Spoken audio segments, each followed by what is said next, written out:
আসসালামু আলাইকুম সুপ্রিয় দর্শক, আবারও সবাইকে অসংখ্য প্রীতি ও শুভেচ্ছা জানিয়ে আমার ভিডিও এখানে শুরু করছি। প্রিয় দর্শক, আজকে যে বিষয়টি নিয়ে কথা বলবো,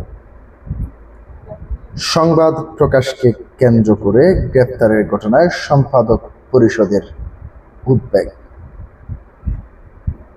প্রিয় দর্শক, আপনারা জানেন গত 2-1 দিন ধরে সামাজিক যোগাযোগ মাধ্যম সহ বেশ কয়েকটি গণমাধ্যমে যেই নিউজটি করেছে, অর্থাৎ আপনারা জানেন স্থানীয় সরকার প্রতিমন্ত্রী মীর শাহ আলম তার নিজ নির্বাচনী এলাকায়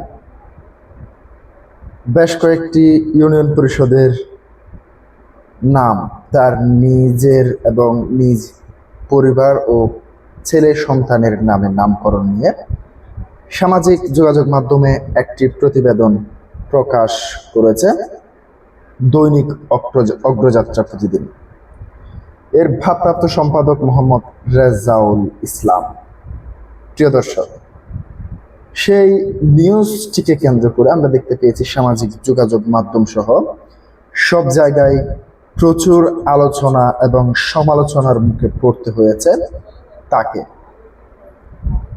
সেই আলোচনা এবং সমালোচনার মুখে পড়ার কারণেই মূলত আমরা দেখতে পেয়েছি তার পক্ষ হয়ে এক স্থানীয় যুবদল নেতা ওই সাংবাদিকের বিরুদ্ধে একটি মামলা করেন এবং সেই মামলায় শেষ পর্যন্ত পুলিশ তাকে গ্রেপ্তার করে এবং গ্রেপ্তার করে আদালতে নিলে তাকে শেষ পর্যন্ত জামিন না দিয়ে কারাগারে প্রেরণ করা হয়।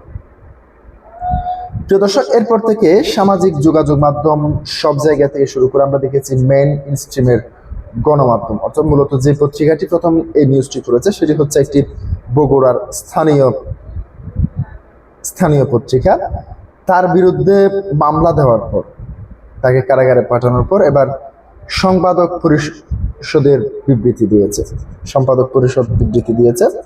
তারপর আমরা দেখতে পেয়েছি তার এই নিউজটি প্রচারকে কেন্দ্র করে যখন মেইন স্ট্রিম গণমাধ্যমে এ বিষয়ে প্রচুর নিউজ হচ্ছে, ঠিক সেই মুহূর্তে সেটি যখন সামাজিক যোগাযোগ মাধ্যম সহ সব জায়গায় ভাইরাল হয়ে গিয়েছে, তখন আমরা দেখতে পেয়েছি খুদ প্রধানমন্ত্রী সেখানে হস্তক্ষেপ করেছেন। অর্থাৎ যেই দুই ইউনিয়ন পরিষদ নতুন নবগঠিত ইউনিয়ন পরিষদ হতে যাচ্ছে, সেই দুই ইউনিয়ন পরিষদের নাম সীমান্ত ও দিগান্ত, অর্থাৎ দিগন্ত রাখার কারণে সবচেয়ে বেশি আলোচনাটা এসেছিল। সেই সীমান্ত এবং দিগান্ত ইউনিয়ন পরিষদের নাম পরিবর্তন করে স্থানীয় ঐতিহ্য এবং বিভিন্ন ঐতিহাসিক স্থানের নামে নামকরণের জন্য প্রধানমন্ত্রী তারেক রহমান সেটি এক বিবৃতিতে বলেছেন। তার মানে সেই সংবাদ মাধ্যম যার মাধ্যমে এই নিউজটি সারা বাংলাদেশে প্রথমে ছড়িয়ে পড়েছে, তাকে গ্রেপ্তার করে জামিন না দিয়ে কারাগারে পাঠানো, এটি কতটুকু যৌক্তিক হয়েছে সেই প্রশ্নটাই আপনাদের কাছে করলাম।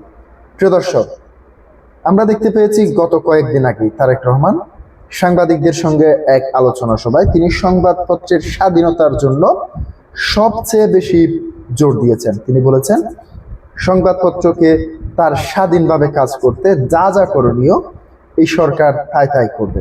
কিন্তু ঠিক তার কয়েকদিনের মাথায় এই ধরনের ঘটনা কতটুকু সংবাদপত্রের স্বাধীনতা প্রকাশ পেল সেটি নিয়ে সামাজিক যোগাযোগ মাধ্যম সহ সব জায়গায় প্রশ্ন উঠছে। প্রিয় দর্শক, সম্পাদক পরিষদ কি বলছেন সে বিষয়টি নিয়ে আমি আপনাদের সামনে একটু তুলে ধরছি। সংবাদ প্রকাশকে কেন্দ্র করে দৈনিক অগ্রযাত্রা প্রতিদিনে এর ভারপ্রাপ্ত সম্পাদক মোহাম্মদ রেজাউল ইসলামকে গ্রেপ্তার ও কারাগারে পাঠানোর ঘটনায় গভীর উদ্বেগ ও তীব্র নিন্দা জানিয়েছে সম্পাদক পরিষদ। একই সঙ্গে তার অবিলম্বে মুক্তির দাবি জানিয়েছে সংগঠনটি। শনিবার 20 জুন সম্পাদক পরিষদের সভাপতি নুরুল কবির এবং সাধারণ সম্পাদক দেওয়ান হানিফ মাহমুদ স্বাক্ষরিত এক বিবৃতিতে এ দাবি জানানো হয়। স্থানীয় সরকার, পল্লী উন্নয়ন ও সমবায় প্রতিমন্ত্রী মীর শাহ আলমকে নিয়ে প্রকাশিত একটি সংবাদের জেরে দায়ের করা মামলায় রেজাউল ইসলামকে কারাগারে পাঠানো হয়েছে বলে বিবৃতিতে উল্লেখ করা হয়েছে। বিবৃতিতে সম্পাদক পরিষদ বলেছেন, এই ঘটনায় বিএনপির নির্বাচনী ইশতেহার এবং রাষ্ট্র সংস্কার বিষয়ক 31 দফা কর্মসূচি গণমাধ্যমের স্বাধীনতা এবং মত প্রকাশের অধিকারের যে অঙ্গীকার করা হয়েছে তার সঙ্গে সাংঘর্ষিক। তাদের মতে কোনো সংবাদ বা প্রতিবেদনের বিষয়ে আপত্তি থাকলে দেশের বিদ্যমান আইনগত এবং প্রাতিষ্ঠানিক কাঠামোর আওতায় প্রতিকার চাওয়া সম্ভব। সংক্ষুব্ধ ব্যক্তি চাইলে প্রেস কাউন্সিলে অভিযোগ জানাতে পারেন অথবা প্রচলিত আইন অনুযায়ী আইনি ব্যবস্থা নিতে পারেন। তবে এই ঘটনায় একজন সাংবাদিকের করা মামলায় আরেকজন সাংবাদিককে গ্রেপ্তার ও কারাগারে পাঠানো হয়েছে, যা স্থানীয় সাংবাদিকতার জন্য উদ্বেগজনক বলে মন্তব্য করেছেন সংবাদ পরিষদ।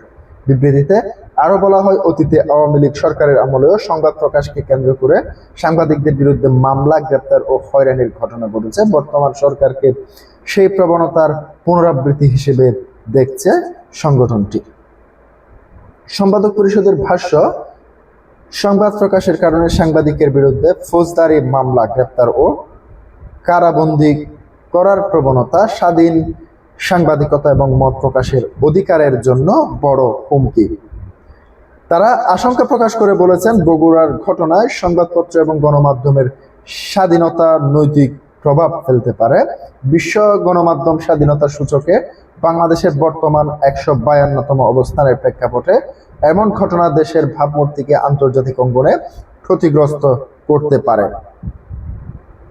বিবৃতিতে সাংবাদিকদের বিরুদ্ধে মামলা এবং গ্রেপ্তারের পরিবর্তে বিদ্যমান আইনগত এবং প্রাতিষ্ঠানিক কাঠামো, বিশেষ করে প্রেস কাউন্সিলের মাধ্যমে প্রতিকার নিশ্চিত করার আহ্বান জানানো হয়েছে। প্রিয় দর্শক, আজকে পর্যন্তই। পরবর্তী নিউজ পেতে অবশ্যই আমার ইউটিউব চ্যানেলটি সাবস্ক্রাইব করে পাশে থাকবেন। আসসালামু আলাইকুম।